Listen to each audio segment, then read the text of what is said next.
Yang pertama, yaitu umur muda itu adalah senjata sosial yang baik banget orang itu nggak punya, tapi justru kalian yang muda, itu kalian harus manfaatin. Ketika umur kita itu masih muda, ya anggap lu itu masih di bawah umur 25, orang-orang di luar sana yang umur 30 atau 40, yang punya bisnis, ya yang punya pekerjaan, yang sudah berkarir, itu cenderung memandang rendah orang-orang yang masih umurnya itu muda.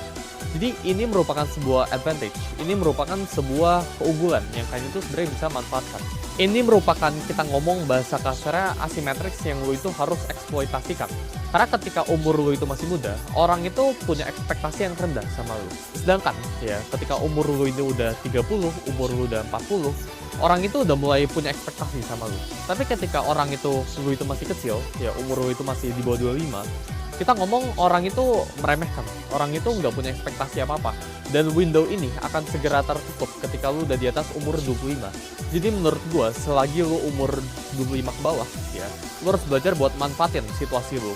Manfaatin bahwa lu itu masih muda, ya, dan orang lain ini bisa toleransikan ketika lu ini melakukan kesalahan. Ketika lu salah di umur yang cenderung tanda kutip tua, gitu ya, di atas 25 tahun, maka orang ini udah nggak bisa toleransiin kesalahan lu. Tapi ketika orang ini masih umur 25, orang ini masih bisa cincai, masih bisa cuek gitu. Jadi jangan appear too strong, jangan pengen terlihat kuat, jangan pengen show off, jangan pengen pamerin diri kalian, tapi justru manfaatin umur kalian yang masih muda ya ke orang-orang yang ada di luar sana. Ekspektasi rendah itu bakalan masukin lu ke ruangan-ruangan yang lu susah masuk. Tapi sedangkan, ya kita ngomong anak umur 19 anggap punya skill trading 10 contohnya, 10% skillnya. Sedangkan ya ada orang umur 30 punya skill trading 20%, 2 kali lipat di atas umur anak 19. Tapi anak umur 19 ini bakalan jauh mendapatkan lebih baik akses dibandingkan orang yang umur 30 ini. Kenapa? Karena faktor umur.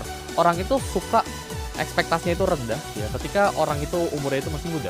Sedangkan kalau umurnya itu udah tua, ekspektasi orang itu meningkat gradually. Jadi di window yang again gue bilang bisa tertutup. Jadi manfaatin buat kalian yang masih umurnya itu masih muda, manfaatin. Pelajaran yang